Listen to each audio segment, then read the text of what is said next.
तो आज हमें देखना है स्रोतस विमानम, विमान स्थान का 5वां अध्याय। ठीक है, तो स्रोतस बहुत इंपॉर्टेंट है, बहुत इंपॉर्टेंट टॉपिक है। इससे एक क्वेश्चन तो आएगा ही आएगा, ये सोच के चलो स्रोतस विमान से। ठीक है, तो देखो स्रोतस जो होते हैं पहले से पढ़ते आ रहे हैं, धमनी, सिरा, स्रोतस। कई बार इनको समानार्थी शब्द के रूप में लिया जाता है, कई बार अलग अलग भी समझा जाता है। ठीक है, तो यहाँ पर हम स्रोतस के बारे में बात करें। अथात स्रोतस विमानम व्याख्या सामा। अब जो आचार्य चरक है, आचार्य चरक ने टोटल 13 प्रकार के स्रोतस बताए हैं। ठीक है, आचार्य चरक ने 13 स्रोतस बताए हैं, जबकि आचार्य वाग्भट, सॉरी आचार्य सुश्रुत जो है, आचार्य सुश्रुत जी 22 स्रोतस बताते हैं। 22 में भी वो बोलते हैं 11 जोड़े, 11 जोड़े स्रोतस बताते हैं। ठीक है, तो चरक जी ने 13 प्रकार के स्रोतस बताए हैं, आचार्य सुश्रुत जी ने 22 स्रोतस बताए, जिसमें उन्होंने बोला है कि 22 जोड़े होते हैं स्रोतस के। तथात स्रोतसाम विमानम व्याख्या श्याम इतिहास माह भगवान आत्रेय। तो यहाँ पे बोल दिया, इसके आगे से स्रोतस विमान अध्याय की व्याख्या की जाएगी, जैसा कि भगवान आत्रेय जी ने कहा था। तो यहाँ पर अब श्लोक में देखते हैं, यावंतः पुरुषे मूर्तिमंतो भाव विशेष तावंत अस्मिन स्रोतसाम प्रकार विशेषा। तो ये फर्स्ट ईयर में भी आप लोगों ने लाइन पढ़ी होगी कि पुरुष में जितने मूर्ति वाले भाव विशेष या वस्तु हैं, उतने ही इस पुरुष के स्रोतसों के प्रकार भेद हैं। सर्वे ही भावा पुरुषे नान्तरेण श्रोतांसि अभिनिवर्तन्ते क्षयं वा अप्य अभिगच्छन्ति श्रोतांसि खलु। अब यहाँ पे श्रोतस की परिभाषा आ रही है, ये चाहो तो याद कर सकते हो। श्रोतांसि खलु परिणाम आपद्यमाना नाम धातु नाम अभिवाहिनी भवन्ते नार्थेन। तो स्रोतस क्या होते हैं? बेसिकली स्रोतस अगर हम समझे तो चैनल्स होते हैं। ठीक है, जिनके थ्रू क्या होता है, जैसे हम बोलते हैं ना, ऊज आउट कोई चीज हो रही है, बाहर को जा रही है, तो वो स्रोतस के थ्रू जाती है। ठीक है, तो परिणाम आपद्य माना नाम मीन्स जो धातुएं, जैसे हम पढ़ते हैं रस से रक्त, रस से मांस, मांस से मेद, अस्थि मज्जा शुक्र, ऐसे जो धातुएं उत्तरोत्तर बन रही हैं, ये एक धातु से दूसरी धातु परिणाम को प्राप्त होती है। ठीक है, रस का परिणाम क्या है? रक्त है। रक्त का परिणाम मांस है। ठीक है, ऐसे करके उत्तरोत्तर धातु है। तो देखो, स्रोत परिणाम प्राप्त धातुओं को अन्यत्र ले जाने के लिए वहन करने वाले होते हैं। तो स्रोतांसी खलु परिणाम आपद्य माना नाम धातु नाम अभिवाहिनी। तो जो धातु परिणाम को प्राप्त होती है, उनका अभिवन अभिवहन जो कराता है, उसे क्या कहा जाता है? स्रोतस बोला जाता है। तो यहाँ पर स्रोतस की परिभाषा बता दी है। अब देखो, स्रोतों का समुदाय ही पुरुष है क्या, ये पूछा गया है। तो स्रोतसामेव समुदयम पुरुषम इच्छन्ति अपि च एके। तो ये जो कथन है, ये बताया गया कई एक विद्वान, तो ये आचार्य चरक ने नहीं बोला है, ये अन्य किसी आचार्यों का मत है कि कई एक विद्वान सर्वत्र व्याप्त होने के कारण, दोषों के प्रकोपक और शमक आहारों के सर्व शरीर में गमन करने के कारण श्रोतों के समुदाय को ही पुरुष मानते हैं। तो स्रोतसामेव समुदयम पुरुषम इच्छन्ति, श्रोतस के समुदाय को ही पुरुष बोला जाता है, लेकिन ये आचार्य चरक का कथन नहीं है, ये अन्य आचार्यों का कथन है। किंतु यह ऐसा नहीं है, क्योंकि जिससे यह स्रोत निर्मित है, जिसे ये वहन करते हैं, जिसका आवाहन करते हैं और जहां ये स्थित है, यह उन स्रोतों से भिन्न है। ठीक है, आगे चलते हैं। अब कुछ आचार्य स्रोतों के बहुत अधिक होने से उन्हें असंख्य मानते हैं। तो देखो, जैसे स्टार्टिंग में बताया, यावंत पुरुषो मूर्तिमंत भाव विशेषा, तो जितने मूर्तिमान भाव है उतने ही स्रोतस हैं। ठीक है, तो असंख्य होने के कारण दूसरे आचार्य क्या करते हैं, कुछ आचार्य इसको क्या मानते हैं, बहुत अधिक होने के कारण इसे असंख्य मानते हैं, दूसरे आचार्य से संख्य यानी गिनने योग्य मानते हैं। ठीक है, अब आगे चलते हैं, स्रोतसों के भेद यहाँ पर बता रहे हैं। तो स्रोतसों के भेद देखो, मैंने बताया आचार्य चरक जी ने 13 प्रकार के स्रोतस माने, तो 13 प्रकार के स्रोतसों की संख्या यहाँ पे देखते हैं कौन कौन से बताएं। सबसे पहले आता है प्राणवह, उदकवह, अन्नवह। तो पी यू ए, पुआ याद रखो या पौआ याद रख लो, कुछ भी याद रख लो। ठीक है, तो ये ही तीन जो स्रोतस है ना, तीन व्याधियों में भी मिलते हैं, तीनों व्याधियों में इन्वॉल्वमेंट होता है, हिक्का श्वास कास, तीनों में प्राणवाह उदकवाह अन्नवाह स्रोतस इन्वॉल्व होते हैं, ये भी याद रखना। ठीक है, तो तीन स्रोतस के नाम प्राणवाह उदकवाह अन्नवाह स्रोतस। फिर आता है रस, रक्त, मांस, मेद, अस्थि, मज्जा, शुक्र, सात धातुएं हो गई। ठीक है, सबसे पहले हमने याद रखा पुआ, प्राणवाह उदकवाह अन्नवाह स्रोतस। फिर हमारी सात धातुएं रस, रक्त, मांस, मेद, अस्थि, मज्जा, शुक्र। फिर तीन मल, मूत्र, पुरीश और स्वेद। ठीक है, तो ये टोटल कितने हो जाते हैं, ये 13 प्रकार के स्रोतस आचार्य चरक जी ने बता दिए हैं। ठीक है, ये स्रोतस है संपूर्ण शरीर में चलने वाले वात पित्त कफ के लिए। सभी स्रोत अनय अयनभूत अर्थात चलने के मार्ग हैं। उसी प्रकार जिनका इंद्रियों से प्रत्यक्ष नहीं होता, ऐसे मन आदि का संपूर्ण चेतना से युक्त शरीर मार्ग का आश्रय है। इस प्रकार जब ये स्रोत अपने प्राकृतिक रूप में रहते हैं तो कोई भी रोग शरीर में नहीं होने पाता। ठीक है, तो स्रोतसों का भी इंपॉर्टेंस है कि जब ये जो मार्ग हैं ये प्रॉपर होंगे, जो चैनल्स हैं हमारे खुले हुए होंगे, तो क्या होगा, इनसे दोष का, धातु का, मल का गमन अच्छे से होगा, है ना। और जब ये प्राकृत रूप में होंगे तो कोई भी व्याधि को उत्पन्न नहीं करेंगे, जब ये विकृत रूप में होंगे तो व्याधि को उत्पन्न करेंगे। ठीक है, तो स्रोतो दुष्टि के भी लक्षण हम देखेंगे इसी अध्याय में क्या होते हैं। तो 13 प्रकार के स्रोतस प्राणवाह उदकवाह अन्नवाह, रस, रक्त, मांस, मेद, अस्थि, मज्जा, शुक्र, पुरीश, मूत्र, पुरीश और स्वेद। ठीक है, अब ये तो बता दिया चरक जी ने 13 प्रकार के। अब आचार्य सुश्रुत जी ने, मैंने कहा कि 11 जोड़े बताए हैं, यानी 22 टोटल बताए, लेकिन 11 जोड़े बोला जाता है। तो उन्होंने कौन सा नहीं माना और कौन सा एक्स्ट्रा माना, तो उन्होंने एपीएस, सॉरी, एएमएस, अस्थिवह, अस्थिवह, मज्जावह और स्वेदवह नहीं माना है। आचार्य सुश्रुत जी ने अस्थि वह स्रोतस नहीं माना है, मज्जा वह स्रोतस नहीं माना है और स्वेद वह स्रोतस नहीं माना है। ठीक है, तो 10 में से 3 गए, सॉरी 13 में से 3 गए, 10 बचा। 10 में अब 11 मैंने बताया, तो एक एक्स्ट्रा कौन सा माना है, तो उन्होंने आर्तव वह स्रोतस एक्स्ट्रा माना है। ठीक है, आर्तव वह स्रोतस एक्स्ट्रा माना है आचार्य सुश्रुत जी ने। ठीक है, जब चरक भी हम पढ़ते हैं तो कई कई स्थान पे, जैसे शारीरिक स्थान में आएगा, वहां पर भी आर्तव व स्रोतस का उल्लेख है, लेकिन काउंटिंग जब हम देखते हैं तो आचार्य चरक जी ने आर्तव व स्रोतस नहीं बताया। ठीक है, कई कई जगह पर आचार्य चरक जी ने मनो व स्रोतस का उल्लेख किया, लेकिन काउंटिंग में नहीं बताया। काउंटिंग में क्या क्या है, सात धातुएं हैं, तीन मल है और प्राण उदक अन्य वह स्रोतस है। ठीक है, और आचार्य सुश्रुत जी ने 11 जोड़े बताए, जिसमें और 13 में से एएमएस नहीं बताया, अस्थि, मज्जा और श्वेद नहीं बताया, एक्स्ट्रा ऐड किया है आर्तव व स्रोतस। अब एक एक करके हर एक स्रोतस की दुष्टि के लक्षण देखेंगे और उनके मूल देखेंगे। ठीक है, तो देखो प्राण व स्रोतो दुष्टि के लक्षण, तो तत्र प्राण वहानाम स्रोतसाम हृदय मूलम महास्रोतश्च। ठीक है, तो प्राण व स्रोतस का मूल, अब हर एक स्रोतस और उनके मूल याद रहने चाहिए। ठीक है, ये वाइवा में भी पूछा जाता है, एमसीक्यू में भी पूछा जाता है, और अगर दो दो एक एक नंबर के क्वेश्चन आते हैं तो उसमें भी पूछा जा सकता है। तो हृदय मूलम महास्रोतश्च, तो प्राण व स्रोतस जो है उसका मूल क्या है, हृदय है और महास्रोत है। ठीक है, तो हृदय और महास्रोत, तो हम बोलते हैं ना हमारा प्राण, तो हमसे याद रख लेना, हमारा प्राण, तो ह से याद रखना हृदय और म से याद रखना है महास्रोतस। ठीक है, तो हमारा प्राण से याद रखना है प्राण व स्रोतस का मूल जो है हृदय और महास्रोतस है। ठीक है, अब देखो प्रदुष्टा नाम तो खलु एषामिदं विशेष विज्ञानम भवति तद्यथा अतिसृष्टम अतिबद्धम। अब तो देखो, जब हमारा सेकेंड ईयर था तो हमने तो सारे ये श्लोक याद किए थे, अब तुम चाहो तो ये श्लोक याद कर सकते हो या हिंदी में याद कर सकते हो।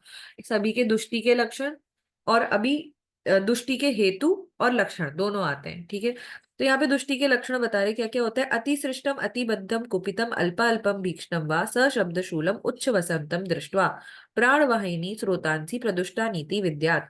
तो इसमें क्या बोला है, प्राण व स्रोतस के मूल हमने देखी हृदय और महास्रोतस है, इनके दुष्ट होने पर ये क्या होता है, अतिसृष्टम अतिबद्धम, यानी अधिक निकलना या अधिक बंधा हुआ। तो अतिसृष्टम अधिक निकलेगा, अधिक बंधा हुआ, कुपित, थोड़े थोड़े, बार बार शब्द और शूल के साथ श्वास लेते हुए मनुष्य को देखकर प्राण व स्रोतस दुष्ट हो गए हैं, ऐसा समझना चाहिए। तो ये प्राण व स्रोतस दुष्टि के लक्षण बता दिए हैं। अति सृष्टम, अति बद्धम, कुपितम, अल्प अल्पम भीक्ष्णम वा सशब्द शूलम उच्च वसंतम दृष्टवा प्राणवाहिनी श्रोतांसी प्रदुष्टा नीति विद्यात। ठीक है, तो चाहो तो श्लोक याद करो या फिर इसके लक्षण पॉइंट वाइज लिख के याद कर लेना। फिर आता है उदक वह स्रोत दुष्टि के लक्षण। तो दूसरा स्रोतस हमने देखा था उदक वह स्रोतस। तो देखो, ऊतक, हम पढ़ते हैं ना ऊतक, ऊतक किसे कहते हैं? टिश्यू को। ठीक है, हिंदी में टिश्यू को ऊतक कहा जाता है। जो सेल्स टिश्यू होता है ना, तो ऊतक कहते हैं। तो ऊ से याद रखना उदक वह स्रोतस, त से याद रखना तालु, और क से याद रखना क्लोम। तो उदक वाहनम स्रोतसाम तालु मूलम क्लोमम च। ठीक है, तो उदक वह स्रोतस का मूल क्या होता है? तालु और क्लोम होता है। ठीक है, तो उदक वह स्रोतस का मूल है तालु और क्लोम। अब इसके भी दुष्टि के लक्षण तो देखो, जिह्वा तालु ओष्ठ कंठ क्लोम शोष पिपासा च अतिविद था। तो देखो, पिपासा उदक है, उदक वह स्रोतो दुष्टि हो रही है, तो पिपासा प्यास लगेगी, उदक मतलब जल होता है। ठीक है, तो पिपासा च अति प्रवृद्धा, पिपासा ज्यादा लगती है। दृष्टवा उदक वाहिनी स्रोतांसी प्रदुष्टा नीति विद्या, तो इसके दुष्ट होने पर ये लक्षण होते हैं, जैसे जिह्वा तालु ओष्ठ कंठ क्लोम नलिका का सूखना पिपासा को अत्यंत बढ़ा हुआ देखकर यह मनुष्य के उदक व स्रोतस दुष्ट हो गए हैं, ऐसा समझना चाहिए। ठीक है, तो प्राण व स्रोतस का मूल हमने देखा, हमारा प्राण, ह से हृदय और म से महास्रोतस। ऊतक से याद करना था, उदक वह स्रोतस में तालु है और क्लोम है। ठीक है, प्राण वह स्रोतस अगर दुष्ट होते हैं तो उसमें क्या होगा? अति सृष्टम, अति बद्धम, सृष्ट यानी ज्यादा निकलेगा या बंधा हुआ होगा। कुपितम, अल्प अल्पम, थोड़ा थोड़ा, अल्प अल्पम अभीक्ष्णम, बार बार, श शब्द शूलम, शब्द के साथ, शूल के साथ श्वास होगा। ठीक है, प्राण व स्रोत से तो श्वास होगा। ठीक है, श्वास लेते हुए मनुष्य को देखकर क्या समझना है? प्राण व स्रोत दुष्टि हुई है। फिर उदक में उदक व स्रोतस में हमने देखा था उतक, तालु और क्लोम। और इसमें दुष्टि के लक्षण क्या क्या आ रहे थे? तालु ओष्ठ कंठ क्लोम शोष। ठीक है, तालु ओष्ठ कंठ क्लोम नलिका में क्या होगा? शोष होगा। पिपासा जयति प्रवृद्धा, पिपासा अत्यधिक बढ़ जाएगी। और इसको देखकर हमें क्या समझना है? उदक व स्रोतो दुष्टि हुई है। नेक्स्ट आते हैं अन्न व स्रोतो दुष्टि। तो अन्न, अन्न व स्रोतस का जो मूल होता है वो होता है आमाशय और वामम च पार्श्वम। ठीक है, वाम पार्श्व। तो जब कोई खाना लाता है तो हम क्या कहते हैं? अन्न आवा। ठीक है, आ वा से याद रखना। तो आ से याद रखना है आमाशय, वा से याद रखना है वामम च पार्श्वम।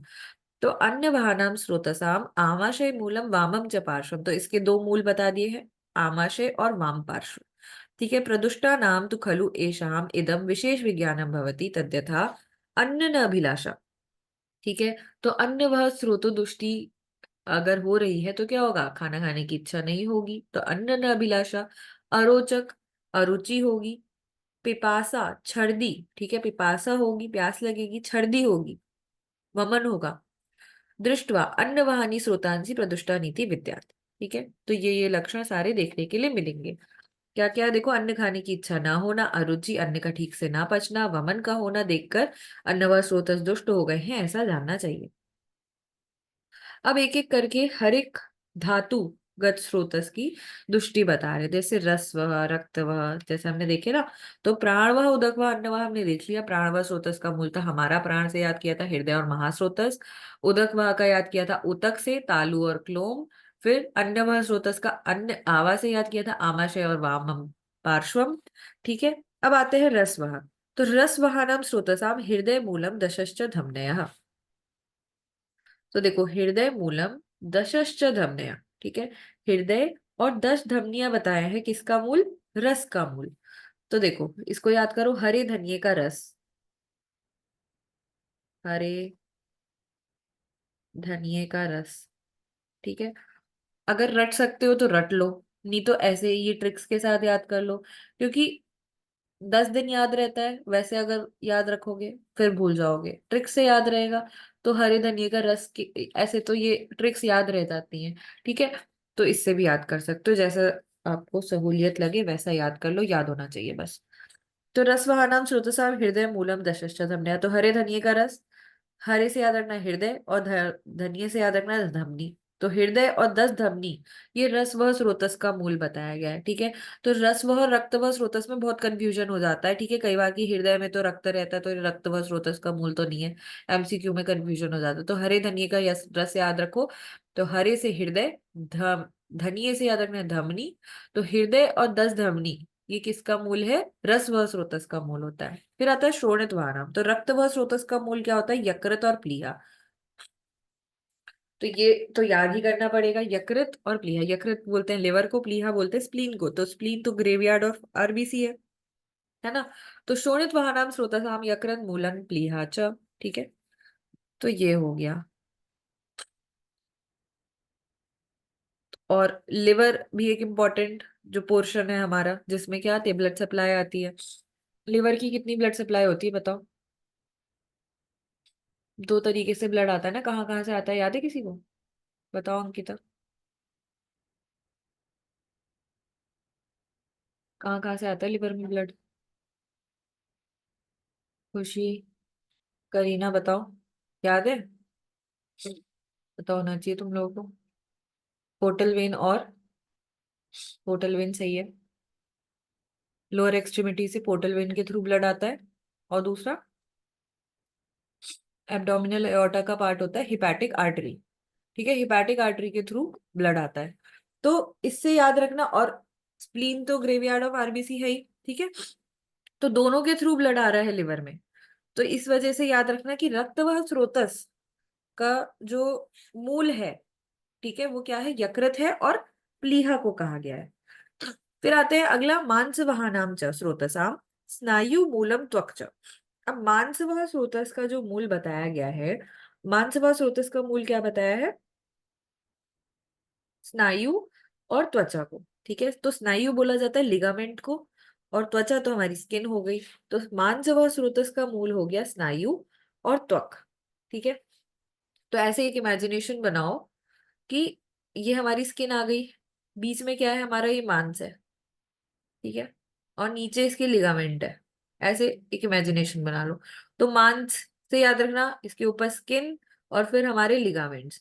तो स्नायु और त्वक किसका मूल है? मांसवह स्रोतस का मूल है। ऐसे याद रख लेना। ठीक है, याद करने के लिए सिर्फ। तो मांसवहानाम स्रोतसाम स्नायु मूलम त्वचा।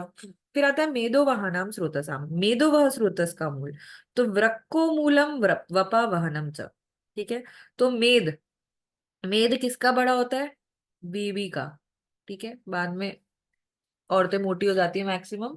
तो ये याद रखो, मेद किसका बढ़ता है? बीवी का मेद बढ़ता है। ठीक है, तो वृक्क और वपा वहन याद रखना है। ठीक है, याद करने के लिए इससे अच्छे से याद, इससे अच्छी ट्रिक पता है या वैसे ही रट सकते हो तो रट लेना। और रटने की चीजें कुछ समझने वाला इसमें है नहीं। मेदो वहानाम स्रोतसाम वृक्को मूलम वृपा वहनम च। ठीक है, फिर आता है अस्थि वहानाम स्रोतसाम। अस्थि वह स्रोतस का जो मूल होता है, ये होता है मेदो मूलम जघनम च। अब देखो, नॉनवेज खाते हैं, ठीक है, मैं तो नहीं खाती हूँ, आप लोग खाते होगे, आप लोगों में से कोई। तो हम क्या करते हैं? खाते हैं, और उसके बाद जो अस्थि होती है, ठीक है, ऐसे बना दे रहे हो, अस्थि को हम किस पे रखते हैं? टेबल पे रखते हैं, मेज पर रखते हैं। तो मेज, ठीक है, मेज। तो मे से याद रखना है मेदो मूलम, और ज से याद रखना है जघन। ठीक है, तो मेद और जघन जो होता है, ये किसका मूल है? ये मूल है अस्थि वह स्रोतस का। ठीक है, इंपॉर्टेंट है, इसलिए एम्फेसिस करके पढ़ा रही हूँ। याद करना जरूरी है इसे। क्यों? क्योंकि आगे रोग निदान में जो भी डिजीज लिखोगे, वहां पे ये स्रोतस के बारे में भी लिखोगे तो अच्छे मार्क्स मिलेंगे। ठीक है, फिर आता है मज्जा वह स्रोतस। तो मज्जा वह स्रोतसाम अस्थि मूलम संध्यश्च। अब देखो, मज्जा बोला जाता है बोन मैरो को। बोन मैरो किसके अंदर होता है? अस्थि के अंदर होता है। तो अस्थि मूलम, ठीक है, और संधि, अस्थि और संधि याद रखना है इसका, ये याद करना है। ठीक है, तो इसमें या फिर ऐसे भी याद रख सकते हो कि मज्जा, मज्जा कहाँ आता है? अस्सी घाट पे आता है। अस्सी, बनारस में एक घाट है, अस्सी घाट। ठीक है, तो अस्थि मूलम संधि च। फिर आता है शुक्र वहानाम स्रोतसाम। तो शुक्र वहानाम स्रोतसाम वृषणो मूलम शेफश्च। ठीक है, अब वृषणो मूलम शेफश्च, ये ऐसे याद करो, जैसे शुक्र है। अब शुक्र को बोला जाता है मेल प्रीडोमिनेंट, है ना, धातु है। तो जो मेल्स होते हैं वो क्या करते हैं, शेव करते हैं, शेव करते हैं। तो शे से याद रखना शेव, व से याद रखना वृषण, ठीक है। तो शुक्र वहानाम स्रोतसाम वृषणो मूलम शेफश्च, वृषण और शेफ इसका मूल है। प्रदुष्टा नाम तो खलु एषाम रस आदि वह स्रोतस विज्ञानम उक्तानि विविध अशित पीतीय, ठीक है। तो अब देखो, जो विविध अशित पीतीय 28 में हमने जो देखे थे हर एक धातु दुष्टि के लक्षण, वही इसमें भी होते हैं, ऐसा यहाँ पे बोल दिया है। तो हिंदी में देख लेते हैं एक बार। रस व स्रोतो दुष्टि का मूल क्या होता है, हृदय और दस धमनियां हैं। रक्त व स्रोतों का मूल क्या होता है, यकृत और प्लीहा होता है। मांस व स्रोतों का मूल स्नायु और त्वचा। मेदवह का वृक्क और वसा है, ठीक है। वृक्को मूलम वपा वहना हमने देखा था। अस्थि व स्रोतों का मूल क्या है, मेद और जघन है। मज्जा व स्रोतस का मूल अस्थि और संधि है। शुक्र व स्रोतस का मूल मेदा और जघन भाग है। मज्जा व स्रोतस का मूल अस्थि और संधि है।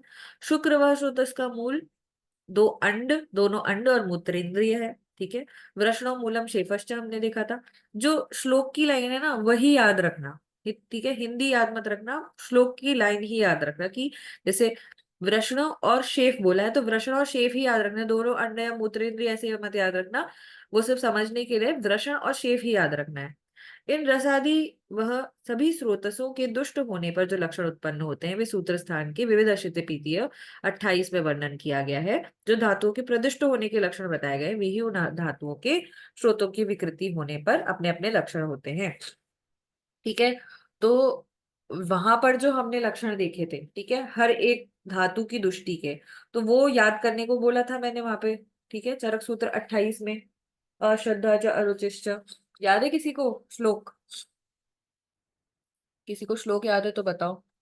तो वहां पर जो जो लक्षण देखे थे हमने, रस वह स्रोतो दुष्टि के, रक्त वह स्रोतो दुष्टि के, ठीक है, मतलब रस की दुष्टि के लक्षण, तो वही हमें स्रोतस की दुष्टि के लक्षण भी समझना है, ठीक है। बताओ किसी को श्लोक याद है रस व स्रोतो दुष्टि का। अश्रद्धा च अरुषिश्च आस्य वैरस्य मृतज्ञता, ऐसे करके था श्लोक, याद कर लेना अगर याद नहीं है तो, ठीक है। ठीक है, ईश्वी को याद है, बताओ, अनम्यूट करो। हाँ बताओ ईश्वी। अश्रद्धा च अरुचि च चास्य वरस्य सज्ञता हम्म। अंगमर्थोज्वलस्तंद्रा हल्लासो गुणवंतम हम्म। पांडित्यम श्रोतासाम हृद हम्म। क्लैव्य साध्य विषंगता। कृशकता हम्म। नासो अग्नि आयता कालम हम्म। बलय फलितानि च। वेरी गुड, ठीक है। तो सभी को ये याद करना है, श्लोक इंपॉर्टेंट है, ठीक है। और बल्कि सारे ही स्रोतों की दृष्टि के याद कर लोगे तो इजी रहेगा। अब कोई ऐसा आता है, जैसे मान लिया कोई आता है, कोई स्रोतस आ गया रसव स्रोतो दृष्टि के लिए, मतलब मान लिया कोई व्याधि आ गई, पांडु आ गया, तो उसमें अगर आपको निदान नहीं पता है पांडु के तो आप लिख सकते हो, ठीक है। लक्षण नहीं पता है तो आप ये लिख सकते हो, ठीक है। तो स्रोतस पढ़ने का यही फायदा है। और ये जो धातुओं की दुष्टि के लक्षण है, ये दुष्टि के लक्षण पढ़ने का यही फायदा है कि आपको रोग निदान में भी काम आएगा, केसी में आगे काय चिकित्सा पढ़ोगे उसमें भी काम आएगा, ठीक है। तो एक बार क्विक रिवीजन कर लेते हैं। मैं तुम लोग के माइक ऑन कर दे रही हूँ, बोलते जाना, मैं लिखते जाऊंगी, ठीक है।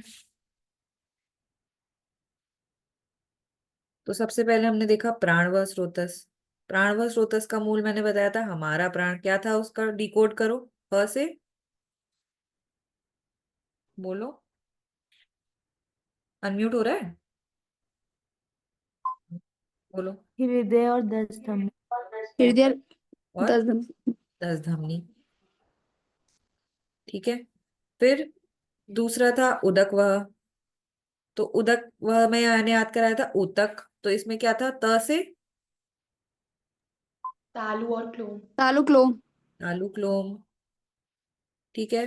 फिर अन्न व स्रोतस, तो अन्न में याद कराया था अन्न आवा, आ से क्या याद कराया था, आवा से आमाशय वाम पार्श्व। आमाशय और वाम पार्श्व। आमाशय और वाम पार्श्व, ठीक है। फिर रस व स्रोतस, तो रस व स्रोतस मैंने क्या बताया था, हरे धनिये का रस, क्या क्या था, हृदय। बोलो। हृदय। हृदय। और 10 धमनियां। 10 धमनियां। फिर रक्त व स्रोतस, तो रक्त ज्यादातर कहाँ आता है बताया? यकृत, क्लो यकृत और और प्लीहा। यकृत और प्लीहा। ठीक है।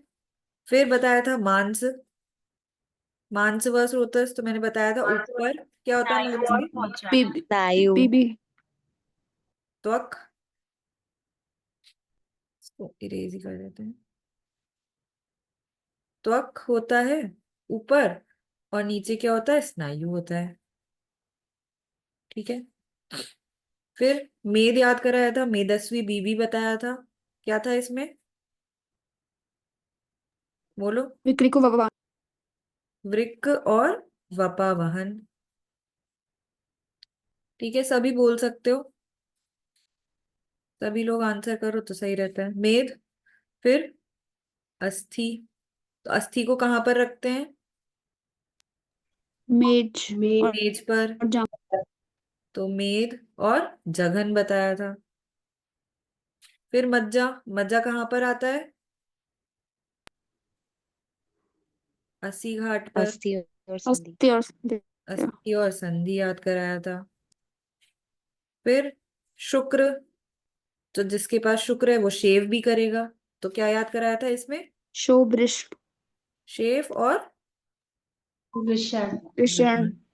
ठीक है। तो ये हमने स्रोतस याद कर लिए शुक्र तक। ठीक है। अभी आगे हम पढ़ेंगे पुरीश, मूत्र और श्वेद। ठीक है। तो इतना याद हो गया सभी को? बताओ, यहीं से याद करके जाओ। याद हो गया सभी को? जी बॉस। Yes boss. ठीक है।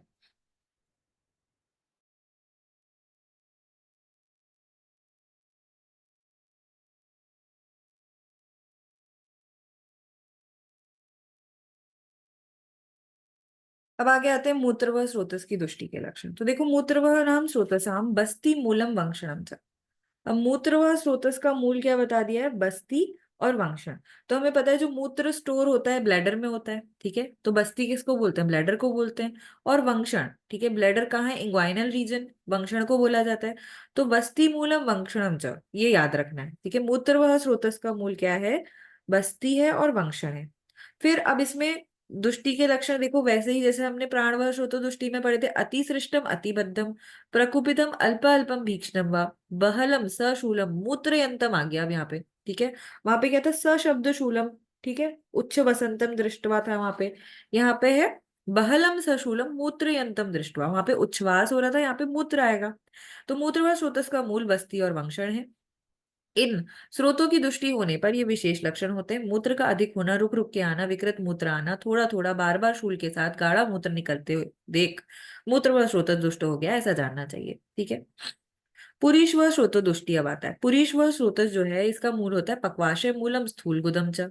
ठीक है। तो पुरीश जो है वो स्टोर कहाँ होता है? पक्वाशय में। ठीक है।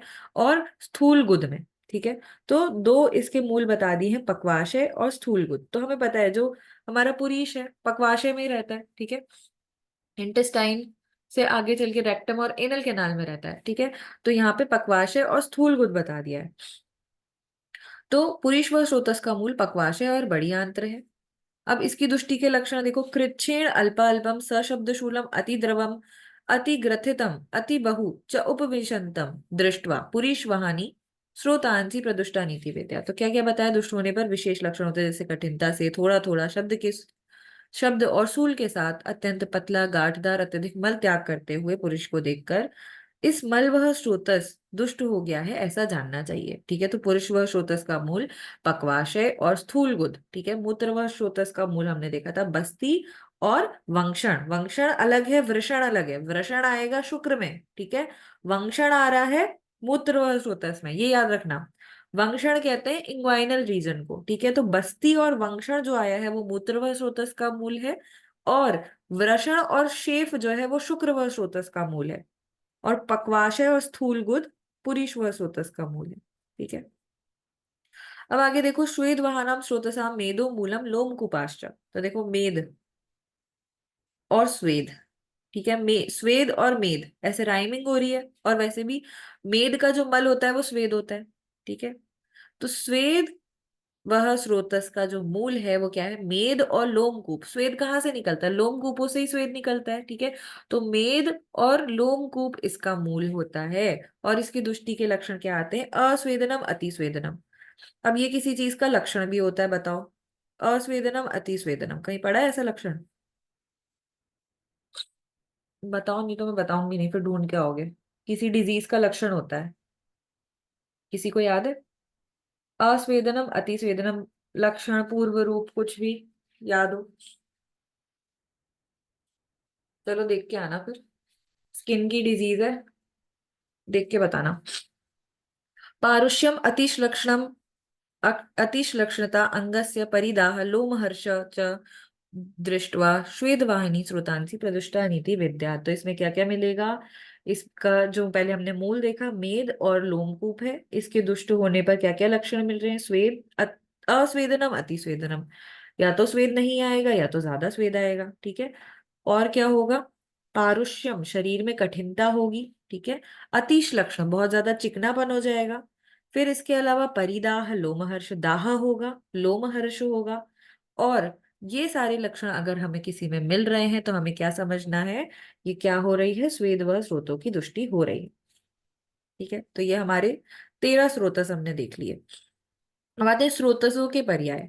तो देखो, सिरा, धमनी, स्रोतस, मैंने स्टार्टिंग में ही बताया, इन तीनों को समानार्थी शब्द के तरह बताया है आचार्य चरक जी ने। लेकिन इनका भी अलग अलग डेफिनेशन बता दिए, जैसे धमनात् धमनया, सरणात् सिरा, ठीक है, श्रावणात् श्रुतांसी, अलग अलग डेफिनेशन भी बताइए। लेकिन यहाँ पे देखो स्रोतस के पर्याय बताए, तो सिरा, धमनी, रसायनी, रसवाहिनी, नाड्य, पंथान, मार्ग, शरीर छिद्राणि, समृत असमृतानि स्थानानि, आशय, निकेत, ठीक है। तो घर, आशय, निकेत, निकेत घर का पर्याय होता है वैसे, लेकिन यहाँ पे निकेत किसका पर्याय है, स्रोतस का पर्याय है।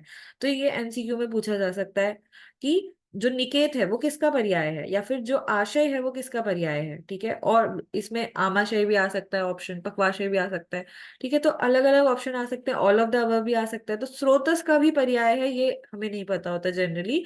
तो देखो आशय जो है वो स्रोतस का पर्याय है, और निकेत भी, ठीक है। तो स्रोत, धमनी, शिरा, रसवाहिनी, नाडी, पंथा, मार्ग, शरीर के छिद्र, शरीर के मूल के बंद, मूल में बंद और अंतिम भाग खुला तथा उभय भाग खुले हुए स्थान, आशय, निकेत, ये शरीर की धातुओं के अवकाशों के दिखाई पड़ने वालों अथवा नहीं दिखाई पड़ने वालों के नाम है। उन स्रोत, सिरा आदि के कुपित होने से अपने स्थान में रहने वाली या मार्ग में चलने वाली शरीर की धातुएं कुपित हो जाती हैं, ठीक है। अगर स्रोत दुष्ट होगा तो इनमें होकर जाने वाली जो धातुएं हैं वो भी दुष्ट होंगी। और स्रोत की धातुओं के प्रकोप से दूसरे स्रोत और धातुएं भी प्रकोपित हो जाते हैं। अर्थात एक धातु कुपित होकर अपने स्रोत को दूषित करती हुई अन्य धातु और स्रोत को भी दूषित कर देती है, ठीक है। तो एक धातु दुष्ट होती है, इसका मतलब ये नहीं है केवल उसी की दुष्टि होगी, बल्कि और भी अन्य धातुओं को वो क्या करती है, दुष्ट करती है। स्रोत दूषित होकर दूसरे स्रोतों को और धातु दूषित होकर दूसरी धातुओं को दूषित करते हैं। इन सभी स्रोतस और धातुओं को दूषित करने वाले दुष्ट वात पित्त कफ ही होते हैं, क्योंकि दूषित करना इन्हीं का स्वभाव है। तो दूषणात् धातवा हमने पढ़ा है। तो दूषित करने वाले कौन है, और कोई नहीं बल्कि ये वात पित्त कफ दोषी होते हैं, इनका ही असंतुलन होता है। तो ये स्रोतों को दूषित करते हैं। और जो स्रोतस में रहने वाली धात, अब एक स्रोतस दूषित होता है तो वो दूसरे स्रोतस को दूषित करता है, और स्रोतस में वहन करने वाली धातुएं दूषित होती हैं, और एक धातु दूषित होती है तो वो दूसरी धातु को दूषित करती है, यहाँ पर ये बता दिया गया है, ठीक है। तो यहाँ तक हमने देखा स्रोतसों के मूल, उनकी दुष्टि के लक्षण और उनके पर्याय, ठीक है। और स्रोतस की हमने यहाँ पर परिभाषा भी देख ली, ठीक है। अब आगे हमें देखना है इनकी दुष्टि के लक्षण, दुष्टि के हेतु, ठीक है, क्यों ये जो स्रोतस हैं वो दूषित हो रहे हैं। तो सबसे पहले आता है प्राणव स्रोतो दुष्टि का हेतु। तो प्राणव स्रोतस जो है वो दुष्ट क्यों हो रहा है, तो क्षयात् संधारणात् रोक्षात् व्यायामात् क्षुधितस्य च प्राणवाहिनी दुष्यन्ति स्रोतांसि अन्यश्च दारुणः, ठीक है। तो प्राणव स्रोतस की दुष्टि का हेतु क्या है, धातुओं के क्षय से, क्षयात मल मूत्र आदि के वेग को रोकने से, संधारण वेग संधारण करने से, रुक्ष वस्तु के सेवन से, भूख लगने पर व्यायाम करने से, और भी अन्य कठोर कार्य जो अपनी शक्ति से बाहर के हैं उन्हें करने से, ठीक है। अन्यश्च दारुण, दारुण कर्म करने से, जो अपनी शक्ति के पार के कार्य हैं उनको करने से प्राण वह स्रोतस दुष्ट हो जाते हैं। ठीक है, तो प्राण वह स्रोतो दुष्टि के हेतु बता दिए हैं। क्षय से, ठीक है, धातु क्षय से, वेग संधारण से, अति व्यायाम करने से, भूखा रहने से, और दारुण कर्म करने से, अपनी शक्ति से ज्यादा के कार्य करने से क्या होता है, प्राण व स्रोतस दुष्ट हो जाते हैं। ठीक है, और प्राण व स्रोतस का मूल मैंने बताया था हृदय और महास्रोतस होता है। और इसकी दुष्टि के लक्षण हमने देखे थे, अतिसृष्टम, अतिबद्धम, कुपितम, अल्प अल्पम भीक्षणम व सशब्द शूलम उच्च वसंतम दृष्टवा। ठीक है, तो वो भी याद करना है। तो तीनों चीजें एक साथ लिखना, प्राण व स्रोतस, उसका मूल, उसकी दुष्टि के हेतु, उसकी दुष्टि के लक्षण। ठीक है, तीनों याद होने चाहिए। फिर आते हैं रस व स्रोतो दुष्टि। अब आते हैं, देखो रस व स्रोतस कैसे दुष्ट हो रहा है, औष्ण्याद आमाद भयाद। तो उष्ण चीज का सेवन करने से, आम दोष से और भय से। पान अति शुष्क अन्न सेवनात्, तो ये श्लोक याद कर लो, ठीक है, याद हो जाते हैं तो। पान अति शुष्क अन्न सेवनात्, मदिरा आदि के पीने से, और अति शुष्क अन्न के सेवन से, यानी बहुत शुष्क यानी सूखे अन्न के सेवन से। अम्बुवाहिनी दुष्यंती, तो क्या बता रहे हैं, जलवाही स्रोतस क्या होते हैं, दुष्ट हो जाते हैं। और तृष्णायाश्चति पीडनात्, बहुत ज्यादा प्यास से। तो ये रस वह नहीं है, ये उदक वह स्रोतस है। ठीक है, काट के इसको उदक वह लिख लेना। उदक वह स्रोतो दुष्टि के लक्षण है, उष्ण आहार विहार से, आम दोष से, भय से, मदिरा आदि पीने से, अधिक सूखे अन्न के सेवन से, और प्यास के अधिक लगने से जलवाही स्रोतस दूषित हो जाता है। फिर आते हैं अगला, अन्नवाही स्रोतस दुष्टि। तो अन्नवाह स्रोतो दुष्टि में क्या होता है, अति मात्रा से च अकाले। तो अति मात्रा में अगर कोई भोजन कर रहा है, अकाल में भोजन कर रहा है, अहित भोजन कर रहा है, तीन चीजें इंपॉर्टेंट है, अति मात्रा, अकाल, अहित भोजन। और वैगुण्यात पावकस्य च, पावक बोला जाता है